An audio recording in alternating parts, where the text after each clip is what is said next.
Well, our subject is Armageddon and Ezekiel 38 through 39.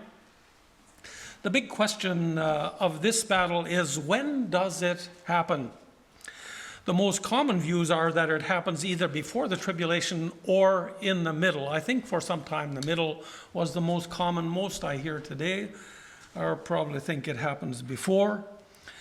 Now, along with or let me just mention a few other things to get you familiar with the ideas. Along with the views of the Ezekiel war and the possibility of this war being fulfilled before the tribulation, in recent years a view has been put forward of Psalm 83. There's the one you read, you said. Psalm 83, that it is prophetic of the future. This prophecy involves the countries immediately around Israel, and it is believed that most likely this battle will happen before the tribulation, as well as the Ezekiel 38 one. And then there is another prophecy, Isaiah 17, which talks about Damascus, and that it will be destroyed and never be a city again, and that hasn't happened yet. One of the oldest cities in the world that has been had occupants all for so many years. And it is believed that this will happen before the tribulation as well. So let me mention something important here.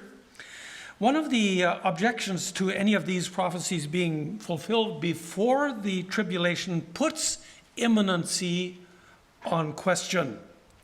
The teaching of the imminent return of Christ means that he could come at any time. So David Hawking, for instance, believes that the Ezekiel war will happen before the after the rapture, but before the tribulation. In that way, the timing does not affect imminency. Now, I have pondered the matter of imminency, and you can send me an email or a text after this if it raises any questions for you. That is what I'm going to say now. We had a few Bible studies on the Ezekiel war some time ago and discussed imminency. And one of our folk asked something like this: Israel became a nation before the rapture. Does that put imminency in question? Are you with me? Are you with me? It's prophesied and happened before the rapture. Does that put imminency in question? Ponder that. Actually, a lot of prophecies have been fulfilled and are being fulfilled right at this present time. Jesus prophesied of the destruction of the Jewish temple that happened 70 AD.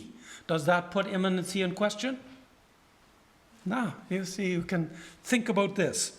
It seems to me that imminency means this: we are not told that certain prophecies have to be fulfilled before Christ comes. Do you follow that?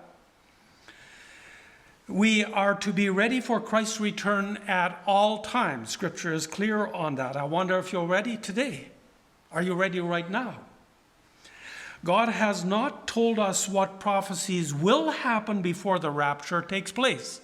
We know some have been fulfilled. We are told to be ready at all times. So does imminency mean that no prophecies will be fulfilled before Christ returns? Here is what we must remember.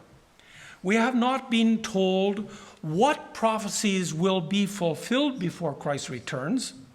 We were not told Israel had to become a nation before the rapture or any other way.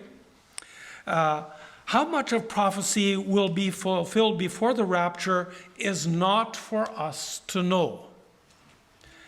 What is for us to know is that we must be ready at all times. We have never been told of anything that must happen before Jesus comes to take his own home. We get the idea of imminency from Jesus' own words when he told the believer to be ready at all times because you don't know the day or the hour. He told us that no one knows the day or the hour, and so we are when he will return. And he said that included himself. Mark 13:32 says, but of that day and hour no one knows, not even the angels in heaven, nor the Son, but only the Father. So could the Ezekiel war, Psalm 83 and Isaiah 17 be fulfilled before the rapture?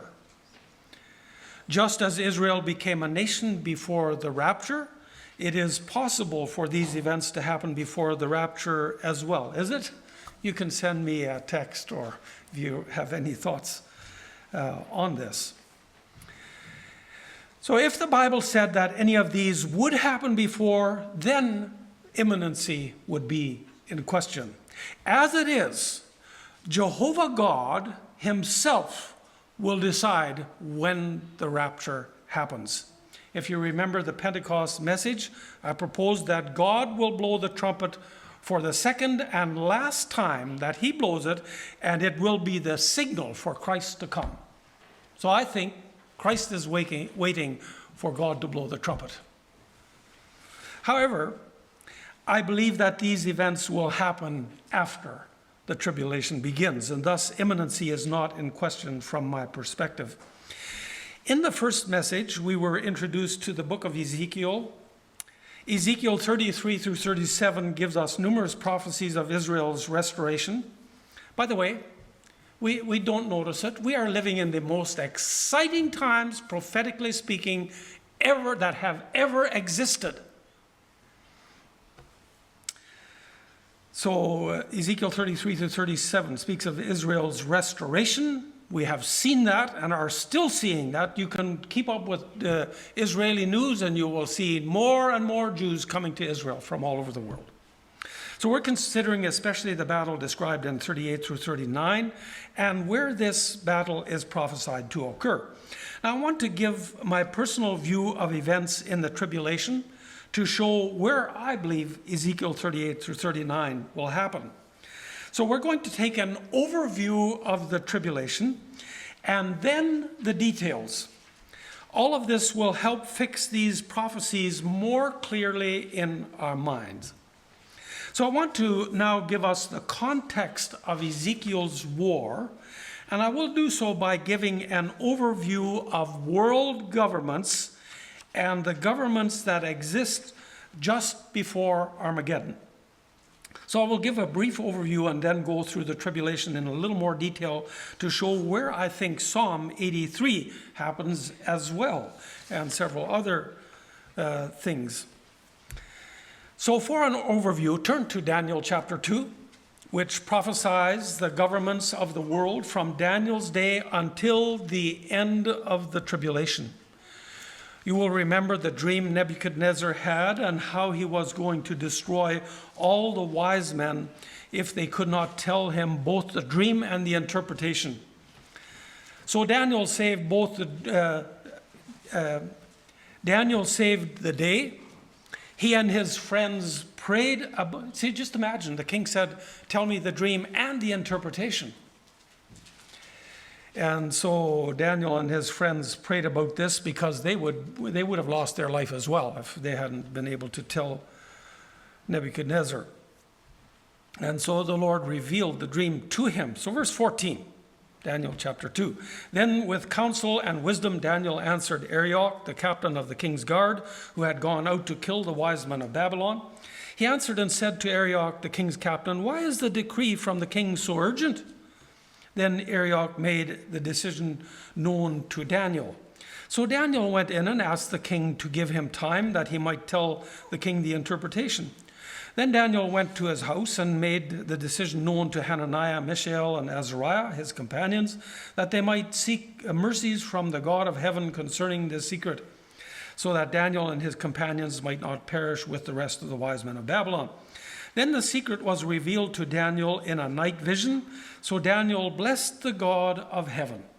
Daniel answered and said, "Blessed be the name of God forever and ever, for wisdom and might are his.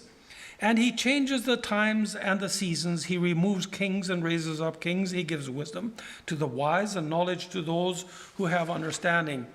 He reveals deep and secret things. He knows what is in the darkness, and light dwells with him. I thank you and praise you, O God of my fathers, you who have given me wisdom and might, and have now made known to me what we asked of you, for you have made known to us the king's demand. Therefore Daniel went to Arioch, whom the king had appointed to destroy the wise men of Babylon. He went and said thus to him, "Do not destroy the wise men of Babylon. Take me before the king, and I will tell the king the interpretation." Then Arioch quickly brought Daniel before the king and said thus to him, "I have found a man of the captives of Judah who will make known to the king the interpretation." The king answered and said to Daniel, whose name was Belteshazzar, "Are you able to make known the dream which I have seen and its interpretation?" Daniel answered in the presence of the king and said, "The secret which the king has demanded, the wise men, the astrologers, the magicians, and the soothsayers cannot declare to the king. But there is a God in heaven who reveals secrets, and he has made known to King Nebuchadnezzar what will be in the latter days. Your dream and the visions of your head upon your bed were these. As for you, O king, thoughts came to your mind while on your bed about what would come to pass after this. And he who reveals secrets has made known to you what will be. But as for me, this secret has not been revealed to me because I have more wisdom than anyone living, but for our sakes who make known the interpretation to the king, that you may know the thoughts of your heart.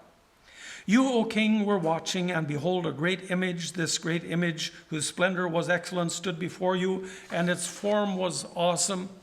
This image's head was of fine gold, its chest and arms of silver, its belly and thighs of bronze, its legs of iron, its feet partly of iron and partly of clay. You watched while a stone was cut out without hands, which struck the image on its feet of iron and clay and broke them in pieces. Then the iron, the clay, the bronze, the silver, and the gold were crushed together and became like chaff from the summer threshing floors. The wind carried them away so that no trace of them was found, and the stone that struck the image became a great mountain and filled the whole earth. This is the dream. Now we will tell you the interpretation of it before the king." So let me show you this image, if we could have the overhead at this time. And it's on the back of your bulletins, and you can write down some of the dates if you like. Verse 37, "You, O king, are a king of kings, for the God of heaven has given you a kingdom, power, strength, and glory. And wherever the children of men dwell, or the beasts of the field and the birds of the heaven, he has given them into your hand and has made you ruler over them all. You are this head of gold." So on the overhead, you see that the kingdom represented by the head is from 539 BC to 330 BC. This was the Babylonian Empire. We know these dates from secular history. Verse 39, "But after you shall arise another kingdom inferior to yours, then another, a third kingdom of bronze, which shall rule over all the earth." So on the overhead, you will see that the second kingdom is in power from 339 to 330 BC. This was the Medes and the Persians, so you have the arms, left and right, the two. So it did not last very long. In 330 BC, Greece became the world power, and they ruled until 63 BC, verse 40. "And the fourth kingdom shall be as strong as iron, inasmuch as iron breaks in pieces and shatters everything, and like iron that crushes, that kingdom will break in pieces and crush all the others." This was the Roman Empire. It ruled from 63 BC. Anybody know how long? No, it's okay. I wouldn't know either. Somebody asked me. 476 AD. Rome ruled from 63 BC, but the kingdom began in 625 BC. When Nebuchadnezzar was ruling, this kingdom was already starting. Verse 41, "Whereas you saw the feet and the toes partly of potter's clay and partly of iron," to me, you know what that is? Democracy. Very weak. Partly strong and partly weak. "The kingdom shall be divided, yet the strength of iron shall be in it, just as you saw the iron mixed with ceramic clay. And as the toes of the feet were partly of iron and partly of clay, so the kingdom shall be partly strong and partly fragile." As you saw iron mixed with ceramic clay, they will mingle with the seed of men, but they will not adhere to one another, just as iron does not mix with clay. So in the feet of this image, we see what is referred to by prophecy students, you're talking about the feet now, the revived Roman Empire, 10 toes, 10 kingdoms. I believe the Antichrist will be the leader of the nations involved. I expect that these nations are republics or democracies, and I don't understand all the difference between them. You can study that. But they're elected leaders. The rule of this man, by the way, I expect that these nations are countries like Canada and the United States. It's possible that the Antichrist will come from Canada. I think it's more probable he'll come from the USA. You've probably never heard that before. You'll hear some other things. You can chuck whatever you don't like. I think it's possible he could come from the United States of America. Just check to see who's doing all the work with making peace over there today and in past years. Verse 44, and in the days of these kings, the God of heaven will set up a kingdom which shall never be destroyed. In the days of these kings, he is already doing this. If you are a true believer, you are part of that kingdom that will strike this image on the feet.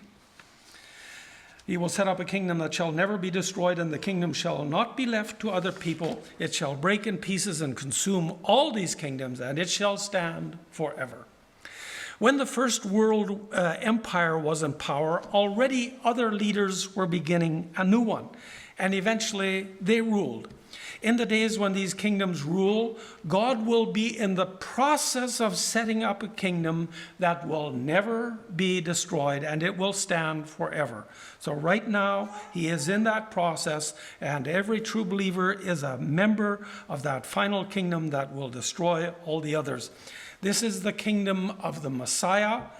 And in Revelation 19, we see this rock coming down to earth and smashing the image on the feet. This rock comes on a white horse. And that happens at Armageddon. That's our subject. Verse 45, inasmuch as you saw that the stone was cut out of the mountain without hands, and that it broke in pieces the iron, the bronze, the clay, the silver, the gold, the great God has made known to the kings what will come to pass after this. The dream is certain, and its interpretation is sure. The Lord Jesus strikes the feet, and the toes, and the whole of the man's kingdoms comes crashing down. The kingdom the rock strikes is the revived Roman Empire. And I believe it is made up of nations like Britain and Canada, the USA, etc. And note the last words, the dream is certain and the interpretation is sure. Now, if you look at that statue, I believe that the Ezekiel war happens when the rock, which is Christ, strikes the image on the feet. I also believe this happens at the end of the tribulation in the battle of Armageddon. I may point out where the view I hold answers some of the difficulties that we had in another message, and then later I want to try to answer all the difficulties. Now, I will give the order of events as I see them. We're going to look at this in a little more detail now.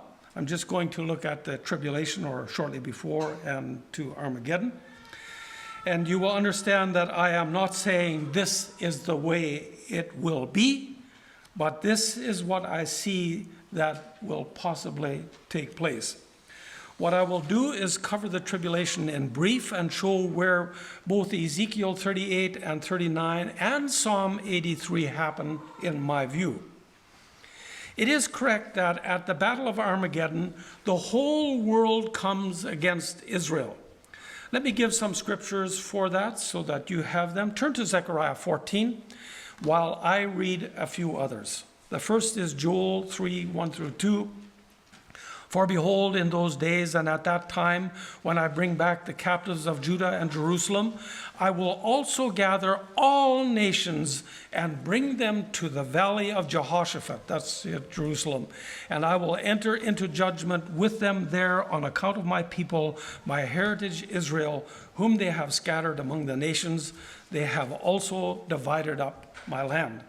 Zephaniah 3:8, I'll get to your passage shortly, says this, therefore wait for me, says the Lord, until the day I rise up for plunder. My determination is to gather the nations to my assembly of kingdoms, to pour on them my indignation, all my fierce anger. All the earth shall be devoured with the fire of my jealousy. Then in Zechariah 12:1-3, we have this, the burden of the word of the Lord against Israel. Thus says the Lord God, who stretches out the heavens, lays the foundation of the earth, and forms the spirit of man within him. Behold, I will make Jerusalem a cup of drunkenness to all the surrounding peoples when they lay siege against Judah and Jerusalem. And it shall happen in that day that I will make Jerusalem a very heavy stone for all people. By the way, it's been a fairly heavy stone already for quite a few years. All who would heave it away will surely be cut in pieces, though all nations of the earth are gathered against it. Our subject is that all the nations come against Israel. Now to your passage. Zechariah 14:1-3, behold, the day of the Lord is coming, and your spoil will be divided in your midst. For I will gather all the nations to battle against Jerusalem. The city shall be taken, the houses rifled, and the women ravaged. Half of the city shall go into captivity, but the remnant of the people shall not be cut off from the city. Then the Lord will go out and fight against those nations as he fights in the day of battle. So it is true that the whole world comes against Israel in the end. So in going through the tribulation, we will begin at the rapture, then look at some of the events in the tribulation, and last at the battle of Armageddon. Hopefully that will give you a bigger picture. So in the great program of God, I see the rapture of the church as the next great event.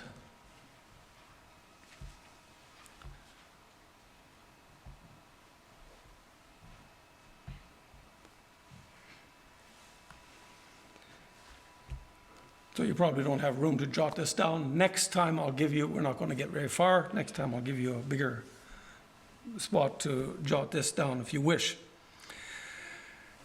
So I do not see the Psalm 83 war and Ezekiel's war as happening before the tribulation.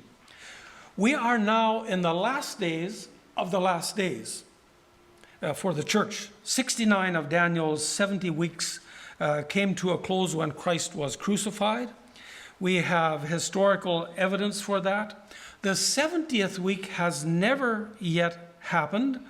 No history gives record of the prophecy of the 70th week. What we do have and have had is 2,000 years of church history. You see it on the overhead. And the evidence of that is in history, and it shows we are still in the church age. Then, second, I believe the Antichrist will be revealed after the rapture. I think who the Antichrist is revealed when some man is able to make peace in Israel. Nobody has been able to do that so far. Daniel 9:27 says he will confirm or make a strong covenant with many for 1 week.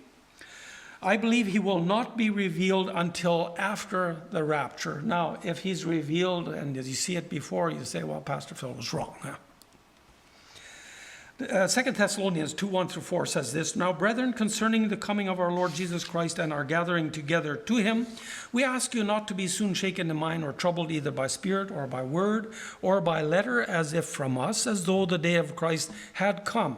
Let no one deceive you by any means, for that day will not come unless the falling away comes first and the man of sin is revealed, the son of perdition, who opposes and exalts himself, here's the Antichrist, opposes and exalts himself above all that is called God or that is worshipped, so that he sits as God in the temple of God, showing himself that he is God. That happens right in the middle of the tribulation. Now, I view the day of Christ that's spoken of here as the time the church spends with Christ in heaven. That day does not begin until our gathering together to him has happened. You will remember that I told you that the falling away, what do I view the falling away to be? The rapture, the departure. I think the departure is the best word for it here. So who is the Antichrist? What country does he come from?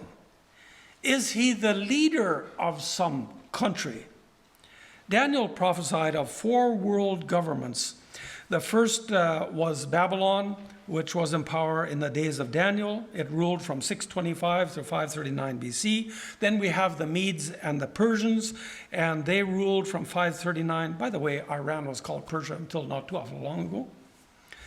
Then after them was Greece, and it ruled from 330 to 63 BC. And then came Rome, and it ruled for about 1,000 years. I understand. I don't know which form. Now, the 4th world power is revived before Jesus returns.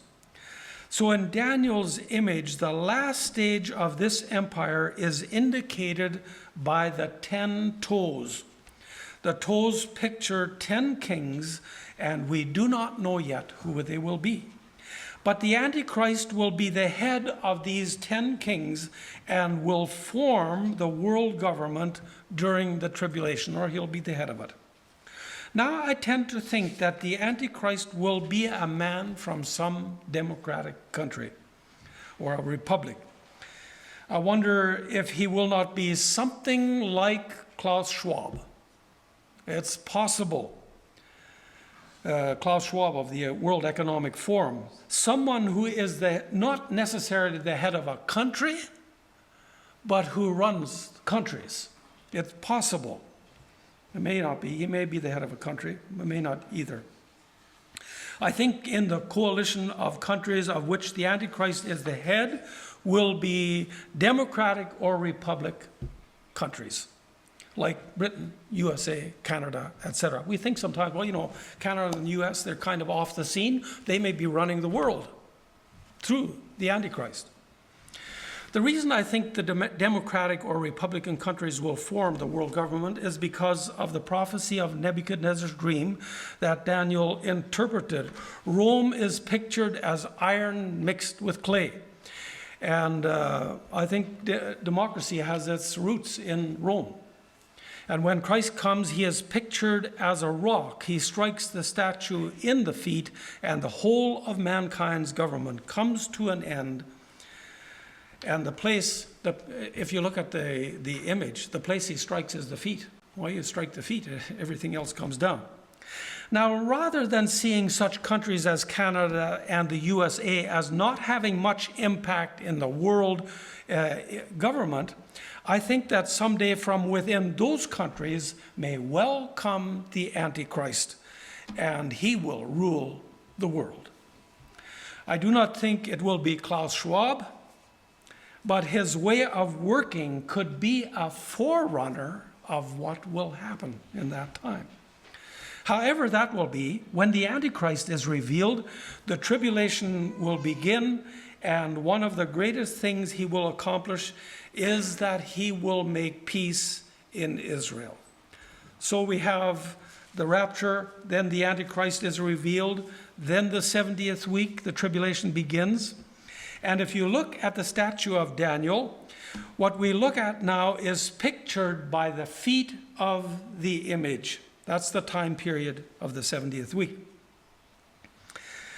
Daniel 9:27 speaks of the 70th week. It says this: "Then he shall confirm a covenant with many for 1 week, but in the middle of the week he shall bring an end to sacrifice and offering, and on the wing of abomination shall be one who makes desolate, even until the consummation which is determined is poured out on the desolate."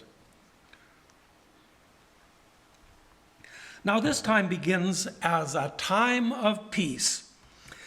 1 Thessalonians 5, 1 through 3 says, "But concerning the times and the seasons, brethren, you have no need that I should write to you. For you yourselves know perfectly that the day of the Lord so comes as a thief in the night.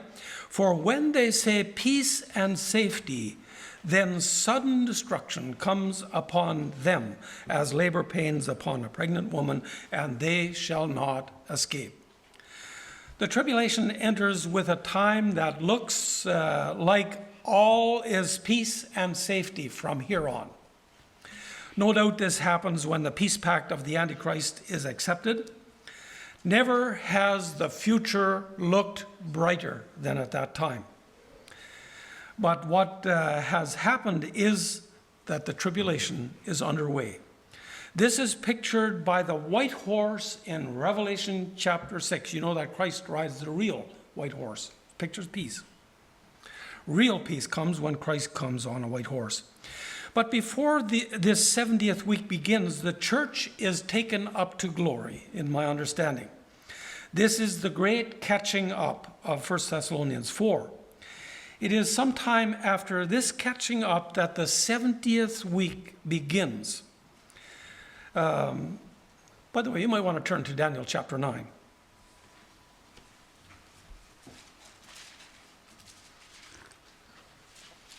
This is one of the most significant prophecies of all the Bible. Chapter 9, verse 24, 70 weeks are determined for your people and for your holy city to finish the transgression, to make an end of sins, to make reconciliation for iniquity, to bring in everlasting righteousness, to seal up vision and prophecy, and to anoint the most holy. Know therefore and understand that from the going forth of the command to restore and build Jerusalem until Messiah the Prince, there shall be 7 weeks and 62 weeks. That's 69. The street shall be built again, and the wall even in troublesome times. And after the 62 weeks, Messiah shall be cut off, but not for himself. And the people of the prince who is to come shall destroy the city and the sanctuary. The end of it shall be with a flood. Until the end of the war, desolations are determined. So when it says 7 weeks and 62 weeks, these are 69 weeks. And the word for weeks is sevens. 69 sevens. We believe that 69 sevens of years, which is 480, brings us to the day that Christ rode into Jerusalem on the donkey just before he was crucified. So this is the calculation of Sir Robert Anderson many years ago, and it has never been shown to be wrong. What one must understand is that according to verse 24, these 70 weeks are determined for whom? Yes, for your people in the holy city. This is the Jewish people. So the pronoun yours speaks of the Jews. What we have is a Jewish time period. You know when Jesus said, told them to flee and pray that their flight was not on the Sabbath? It's a Jewish time period. From history, we can learn that 69 of those weeks have been fulfilled, but the 70th week has no historical fulfillment. There's no evidence for it. It is viewed by many that God's time clock of these 70 weeks stopped at the end of the 69th week, and that is when Christ rode into Jerusalem on the donkey, and Israel had rejected her Messiah. What happened is that the church age began, and in the New Testament, we learn of the great mystery of Jew and Gentile becoming one body. One of the very important things to learn in Bible prophecy is that Israel is not the church and the church is not Israel. One must learn that. There is no replacement of Israel in the Bible. Israel and the church are two separate programs in God's work on earth in mankind. Israel is the wife of God. The church is the bride of Christ, and God never mixes that picture up. So the church and Israel are two separate entities. It is most fitting then that the church is taken out before the 70th week. Here in this 70th week, Jew and Gentile become one. Then in the 70th week, it deals with the Jews again. So turn to Revelation chapter 6 now. With regard to the Antichrist's covenant, What all this covenant entails, I do not know, but an assurance of peace in Israel is a very big part of it. Revelation chapter 6 introduces us to the tribulation. Verse 1, "Now I saw when the Lamb had opened one of the seals, and I heard one of the four living creatures saying with a loud voice like thunder, 'Come and see.' And I looked, and behold, a white horse. And he who sat on it had a bow, and a crown was given to him, and he went out conquering and to conquer." I believe this white horse pictures peace, a false peace, and the one who sits on it is the Antichrist. He had a bow, but no arrows. It seems that he conquers without shooting. We see how that it is possible with the World Economic Forum to conquer without shooting. That's what's happening there. Our own prime minister is already shot. He's under them. The Antichrist is an impostor. He is a false Christ, and he brings a false peace. When Jesus Christ, the real Christ, comes, he will also come on a white horse, but he will bring real peace. Revelation chapter 19. It also seems quite clear that this covenant will allow the Jews to rebuild their temple. This is very important. 2 Thessalonians 2, 3-4 says, "Let no one deceive you by any means, for that day will not come unless the falling away comes first, and the man of sin is revealed, and the son of perdition, who opposes and exalts himself above all that is called God or that is worshipped, so that he sits as God in the temple of God, showing himself that he is God." Here we see the temple exists in the tribulation. It is later, in the middle of the tribulation, that the Antichrist sets himself up in the temple as God. At that time, he causes sacrifice and offering to cease, and he takes over the temple. This is the abomination of desolation. What we learn from this is that it was in use before the middle of the tribulation. But the temple's not there today. The material is ready to build it. So he causes sacrifices and offerings to cease, and that means the temple is on the go. Now, for Israel to be allowed to rebuild their temple is nothing short of a miracle. Given the situation we have today, what would happen if the Jews took over? Yeah, World War III. So it seems that at least these two events, it seems evident that at least these two events, Israel's guarantee of peace and the right to rebuild their temple, are part of the covenant that the Antichrist makes with Israel. I think that if Psalm 83 is prophetic of that which lies in the future, that it will be fulfilled shortly after the white horse. Now you can chuck this too if you don't like it. It's worth pondering though.